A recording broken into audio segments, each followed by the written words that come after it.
2025 में नए साल पर दिल्ली में विधानसभा चुनाव होने हैं और जितनी भी पार्टियां हैं उन्होंने अपने तरकश के तीर निकालने शुरू कर दिए हैं। चाहे फिर वो एआईएम का जो एक कैंडिडेट है ताहिर हुसैन, उसको लेकर बहुत बड़ा मामला हुआ, तो दूसरी तरफ आम आदमी पार्टी से जो विधायक है नरेश यादव, महरौली से जो विधायक थे, उनको लेकर लगातार जो है वो सुर्खियां जो है वो बनी हुई हैं और खबरों में वो छाए हुए हैं। उसी को लेकर जो है इस वीडियो में आज बात कर रहे हैं। नए साल पर 2025 में दिल्ली में विधानसभा का चुनाव होना है। तमाम बड़ी पार्टियों ने अपने अपने कैंडिडेट्स का ऐलान करना शुरू कर दिया है।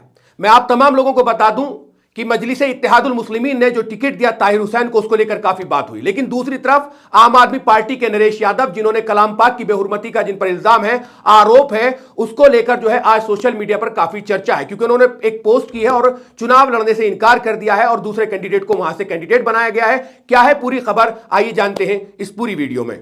नरेश यादव को लेकर पिछले कुछ दिनों से चर्चाओं का बाजार काफी गर्म रहा है।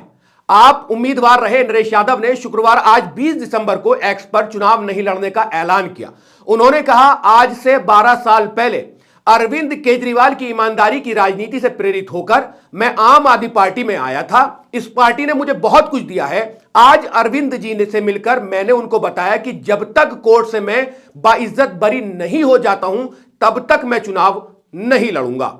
नरेश यादव ने कहा, मैं पूरी तरह से निर्दोष हूं और मुझ पर लगाए गए इल्जाम राजनीति से प्रेरित और झूठे हैं, इसलिए मैंने उनसे गुजारिश की है कि मुझे चुनाव लड़ने से मुक्त कर दें।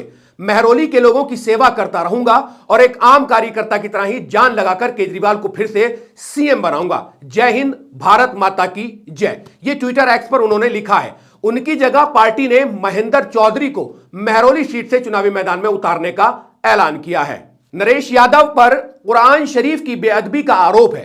पंजाब के मलेर कोटला जिले की अदालत ने कुरान की बेअदबी से जुड़े 2016 के एक मामले में नरेश यादव को 2 साल की सजा सुनाई है।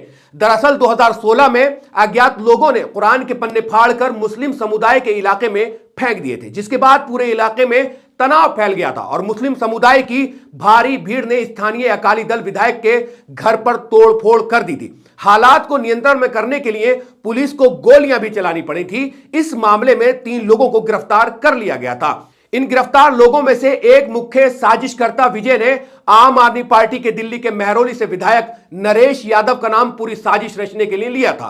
पंजाब पुलिस को रिमांड के दौरान दिए गए बयान में कहा था कि इसी विधायक के कहने पर उसने मुस्लिम बहुल मलेर कोटला इलाके में तनाव फैलाने के लिए कुरान के पन्ने फाड़ने की साजिश रची थी। नरेश यादव ने महरौली सीट पर 2015-2020 के विधानसभा चुनाव में बीजेपी के उम्मीदवार को हराया था। उन्हें पिछले चुनाव में 62,417 वोट मिले थे। बीजेपी को 44,256 वोट मिले थे। यहां कांग्रेस के उम्मीदवार तीसरे स्थान पर रहे थे। दिल्ली की सभी 70 विधानसभा सीटों पर आम आदमी पार्टी यानी आप ने उम्मीदवारों की घोषणा कर दी है। उसके जो उम्मीदवार हैं उनकी घोषणा हो चुकी है। वहीं कांग्रेस ने 21 उम्मीदवारों की एक लिस्ट जारी की है। बीजेपी इस महीने के आखिर तक उम्मीदवारों की लिस्ट जारी करेगी। राष्ट्रीय राजधानी में अगले साल की शुरुआत में चुनाव की घोषणा हो सकती है। यह पूरा सिनेरियो जो है, इसको लेकर प्रदर्शन भी हुआ, बीजेपी के लोगों ने भी प्रदर्शन किया था। तो कहीं ना कहीं अगर नरेश यादव को टिकट नहीं मिलता, उससे पहले ही उन्होंने एक्स पे आकर पोस्ट कर दी कि वो चुनाव नहीं लड़ना चाहते हैं। क्या कुछ आप कहना चाहते हैं नरेश यादव के लिए? इस वीडियो के कमेंट सेक्शन में कमेंट्स करके हमें जरूर बताएं। शुक्रिया। मिल्लत टाइम्स को जारी रखने और मजबूत बनाने के लिए हमारी आर्थिक सहायता कीजिए। ये एक आजाद मीडिया हाउस और कमजोरों की आवाज है। आप हमें देखें, सुने, पढ़ें और हर महीने ज्यादा नहीं, सिर्फ 100 रुपए से मदद करें। डिटेल्स डिस्क्रिप्शन में मौजूद हैं।